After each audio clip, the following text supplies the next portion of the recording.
నమస్తే, welcome to our channel. నేను మీ సిరి. ఈ రోజు మనతో పాటు ఉన్నారు ప్రముఖ సీనియర్ జర్నలిస్ట్ దుర్గా కుమార్ గారు. నమస్కారం సార్. నమస్కారం మా సిరి, మన వీక్షకులు కూడా నమస్కారం సార్. ఇప్పుడు ఏంటంటే మన బాబు చేతిలో జగన్ ఎమ్మెల్యేల లిస్ట్, అంటే ఎవరెవరైతే వలస వెళ్తున్నారు ఏంటి అనేది ఆ లిస్ట్ని అయితే పీకే గారు మనకి బాబు చేతిలో పెట్టినట్టు ఒక సమాచారం అయితే అందుతుంది. దీంట్లో ఎంతవరకు వాస్తవం ఉందంటారు? అంటే ఇది పీకే గారు పెట్టక్కర్లేదమ్మా, ఆల్రెడీ జగన్ వాళ్ళు టీడీపీతో డైరెక్ట్గా వాళ్ళు కాంటాక్ట్లోకి వచ్చేసారు. ఎవరైతే జారదలుచుకున్నారో వాళ్ళంతా చర్చలు జరుపుకుంటున్నారు.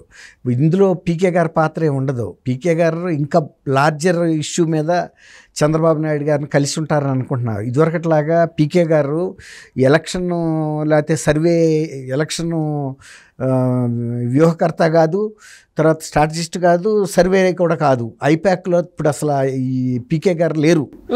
ఎందువల్లంటే ఆయన తను వాటాలను ఉపసంహరించేసుకుని తను ఒక రాజకీయ పార్టీ పెట్టుకుని రాజకీయ నాయకుడిగా జాతీయ స్థాయిలో ఇప్పటికే ఆయనకున్న పేరుని తర్వాత ఆయనకున్న ప్రచారాన్ని వాడుకుని బీహార్లో పార్టీ పెట్టారు, ప్రాంతీయ పార్టీ పెట్టి ప్రజల తరపున కూడా పాదయాత్ర చేయటం, ప్రజల్లో మమేకం అవటం ఇవన్నీ చూస్తున్నాడు. తర్వాత జాతీయ స్థాయిలో కూడా ఆయన పార్టీ ఎలాంటి పాత్ర వహించాలి, తర్వాత రేపు ఇండియా కూటమిలో ఏ పార్టీ ఎలాంటి పాత్ర పోషించడానికి పనికొస్తారు, అలా ప్రాంతీయమైనటువంటి పార్టీలు లేకపోతే జాతీయ స్థాయిలో ప్రాముఖ్యం ఉన్న వ్యక్తులను ఐడెంటిఫై చేసి వాళ్ళని కలిసే పని మీద ఉన్నాడు పీకే ఇప్పుడు. కాబట్టి ఇట్లాంటి చిన్న చిన్న అసైన్మెంట్స్ ఆయనకి పెద్ద ఇష్యూస్ కాదు. ఇప్పుడు సపోజ్ ఇప్పుడు మీరు చెప్తున్నట్టు కాకినాడలో ముగ్గురు, జగ్గంపేట ఎమ్మెల్యే ఆయన దొరబాబు, ఈయన పిఠాపురం ప్రసాద్ గారు, ఇట్లా వీళ్ళు ముగ్గురు కూడా ఆల్రెడీ వాళ్ళు ఒక నిర్ణయానికి వచ్చేసారు.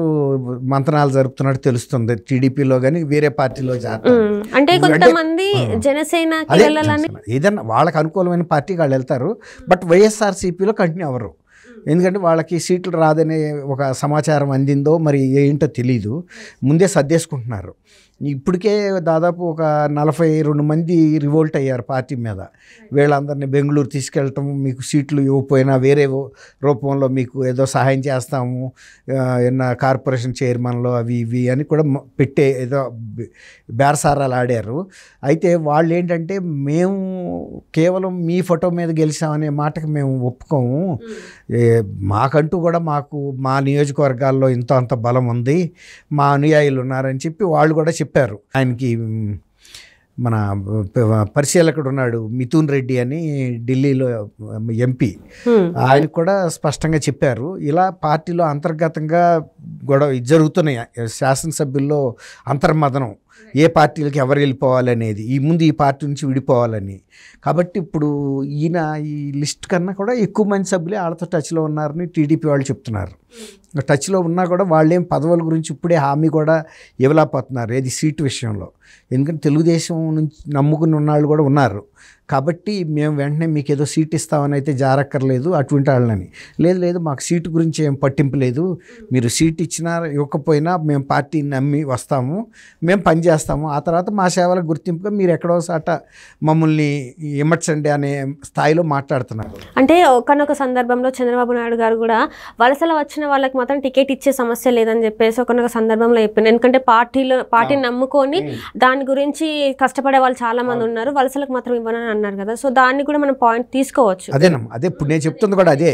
ఇప్పుడు ఏంటంటే వీళ్ళు వచ్చినంత మాత్రాన్ని వెంటనే ఏదో సీట్లు ఇచ్చే హామీ కూడా వాళ్ళు ఏమి ఇచ్చే పరిస్థితుల్లో లేరనే చెప్తున్నాను నేను కూడా. అది ఏమంటున్నా అంటే ఇప్పుడు వాళ్ళు కూడా మాకేం సీటు డిమాండ్గా వచ్చి జారట్లేదు, మేము ఇవ్వమని, మాకు ఇబ్బంది ఉంది, మేము ఈ నియోజకవర్గాలు ఒకటి ఇంకా స్ట్రైట్గా చెప్పాలంటే సిరి, ఇప్పుడు పార్టీతో కనుక టికెట్ ఇవ్వకుండా అనిపించుకుంటే వాళ్ళకి నియోజకవర్గంలో పొరుగుపోద్ది. 5 ఏళ్ళు ఎమ్మెల్యేగా ఉండి ఆ పార్టీ వాళ్ళకి టికెట్ ఇవ్వలేదు అంటే ఆ అవమానం పొందే కన్నా ముందే వీళ్ళే ఆ పార్టీకి రాజీనామా చేసేసి బయటికి వెళ్ళిపోదామనే ఉద్దేశం మీద ఉన్నారు, టు బి ఫ్రాంక్. దాని మూలాన ఏంటంటే ప్రజల్లో సులకనవ్వరు.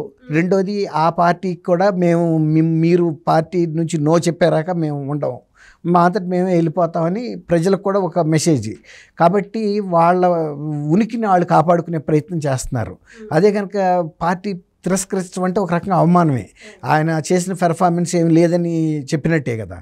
అందువల్ల అసలు మీ పార్టీ విధానాలే నచ్చలేదు, మీరు ప్రజా వ్యతిరేక పరిపాలన చేస్తున్నారు, ప్రజల వ్యతిరేక నిర్ణయాలు చేస్తున్నారు, ప్రజల మీద పన్నుల భారం వేస్తున్నారు, ఈ వ్యతిరేకత అంతా మా మీదకి వస్తుందని ముందు వీళ్ళు పార్టీ మీద నింద వేసి బయటికి వెళ్ళిపోవాలనే ఉద్దేశం మీద ఉన్నారు.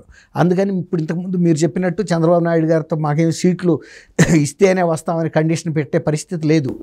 ముందైతే వస్తాము, మీకు పని చేస్తాము, ఆ తర్వాత కాలక్రమంలో మీ అవకాశాన్ని బట్టి మమ్మల్ని చూసుకోండి అనే పరిస్థితుల్లోనే వెళ్తున్నారు. ఈ ఎవరెవరు వస్తున్నారని ఈయన చంద్రబాబు గారికి చెప్పాల్సినంత చిన్న స్థాయిలో పీకే గారు లేడు ఇప్పుడు. అర్థమైందా? పీకే గారు అంతకన్నా పై స్థాయి పనులు చేస్తాడు. నిన్నేదో కలిసినప్పుడు కొన్ని మేజర్ సూచనలు చేసి ఉండొచ్చు, కానీ జాతీయ స్థాయి అంశాల మీద ఎక్కువ చర్చించినట్టుగా తెలిసింది. ఈయన ఏ కూటమిలోకి వస్తే మంచిది, ఏ కూటమిలో ఉంటే మనం బలపడి అందరం ఎలా చేసుకోవాలి, తర్వాత ఇతర రాష్ట్రాల్లో ఏ పార్టీలు ఈ కూటమి వైపు చూస్తున్నాయి, ఈయన చేసిన ప్రయత్నాలు, ఆ నాయకుల యొక్క స్పందన, ఇలా ప్రతిదీ కూడా వాళ్ళు జాతీయ స్థాయి రాజకీయాల గురించే ఎక్కువ చర్చించినట్టుగా తెలిసింది. పనిలో పనిగా ఆయన కొన్ని సలహాలు కూడా ఇచ్చుంటాడు, ఏది రేపు ఎన్నికల్లో. అది కాకుండా కూడా ఇంకా ఎన్నికలు దగ్గరికి వచ్చినప్పుడు కూడా 1 month ముందు ఇంకొకసారి ఏదన్నా ఒకసారి కలిస్తే కూడా కలుస్తారు. అట్లా అన్నమాట. మీరు చెప్పింది వాస్తవం. పార్టీలో అతలాకుతలంగా ఉంది వైఎస్ఆర్సీపీ అంతర్గతంగా. సార్ అలానే ఇక్కడ ఏంటంటే వైసీపీ నుంచి అంటే ఇప్పటికీ చాలా మంది బయటకు వచ్చే సూచనలు కనబడుతున్నాయి. సో ఇది ఇక్కడ వరకు స్టాప్ అవుతుంది అనుకుంటున్నారా, లేకపోతే ఇంకా ఇది కొనసాగే సూచనలు ఉన్నాయంటారా? అంటే ఇప్పుడు అదే మా వైసీపీ ఎమ్మెల్యేలు కూడా చెప్తుంది ఏంటంటే, తప్పు ప్రభుత్వం చేసి నింద మా మీద వేస్తుంది, మమ్మల్ని బలిపశువులు చేస్తుంది. మేము ప్రభుత్వ నిర్ణయాల్లో మేమన్నా భాగస్వాములమా? ప్రభుత్వం తీసుకున్న నిర్ణయాలన్నీ ప్రజా వ్యతిరేక నిర్ణయాలు, ప్రజల్ని బాధించే పనులు చేసింది. ఇవాళ వ్యతిరేకత వచ్చిందంటే మేము గడప గడపకి వెళ్ళినప్పుడే చెప్పాము ప్రభుత్వం మీద వ్యతిరేకత ఉందని. ఇప్పుడు మమ్మల్ని నియోజకవర్గాలు మార్చడం, లేకపోతే మా టికెట్లు డ్రాప్ చేస్తే మా రాజకీయ భవిష్యత్తు పాడైపోతుంది కదా. మేము ఈ పార్టీ కోసం మా రాజకీయ భవిష్యత్తు ఎందుకు పాడు చేసుకోవాలి? అవసరమైతే మేము మా బలం ఏంటో మా నియోజకవర్గాల్లో చూపిస్తాము ఈ పార్టీకి అంటే. దాని అర్థం ఏంటంటే వాళ్ళు ఇండిపెండెంట్గా అయినా పోటీ చేయడానికి సిద్ధంగా ఉన్నారు. ఇప్పుడు మేము గెలవకపోతే గెలవపోయాం, కానీ మమ్మల్ని మోసం చేసిన పార్టీ కూడా ఓడిపోవాలనేది వాళ్ళే పట్టుదల పట్టారు వైకాపా మీద. జగన్మోహన్ రెడ్డి గారు వ్యక్తిగతమైన వైఫల్యాన్ని మా మీద వేస్తున్నారు. దానికన్నా ముఖ్యమంత్రి అభ్యర్థిని మారిస్తే ఈజీగా ఉంటుంది. ఏ అభ్యర్థులు అక్కడే పోటీ చేయొచ్చు. పార్టీ మీద వ్యతిరేకత వచ్చింది కాబట్టి ముఖ్యమంత్రిని మార్చి అభ్యర్థి ఇంకొకళ్ళని ఎవరినన్నా ప్రొజెక్ట్ చేయమంటున్నారు. ఆ భారతీరెడ్డి గారినైనా ప్రొజెక్ట్ చేయండి, లేకపోతే సజ్జల రామకృష్ణారెడ్డి గారిని ప్రొజెక్ట్ చేయండి. మీరు ప్రజల్లో విశ్వాసం కోల్పోయారనేది వాళ్ళ మాట. వాళ్ళు ఈ మధ్యవర్తులు కూడా చెప్పింది అదే, మా ముఖ్యమంత్రి గారి ఫెయిల్యూర్కి మేము బాధ్యత వహించాలి అనేది. కాబట్టి వలసలనే అది ఆగదమ్మా, ఎన్నికల వరకే కూడా కొనసాగుతున్నాను. సో అది ఎవరు ఏంటనేది మాత్రం ఇంకా మనం ముందున్న టైంలో చూస్తూ ఉండాలి. Right right right thank you sir. Thank you so much. నమస్కారం సార్. అలానే ఇక్కడ ఏంటంటే వైసీపీ నుంచి అంటే ఇప్పటికీ చాలా మంది బయటకు వచ్చే సూచనలు కనబడుతున్నాయి. సో ఇది ఇక్కడ వరకు స్టాప్ అవుతుంది అనుకుంటున్నారా, లేకపోతే ఇంకా ఇది కొనసాగే సూచనలు ఉన్నాయంటారా?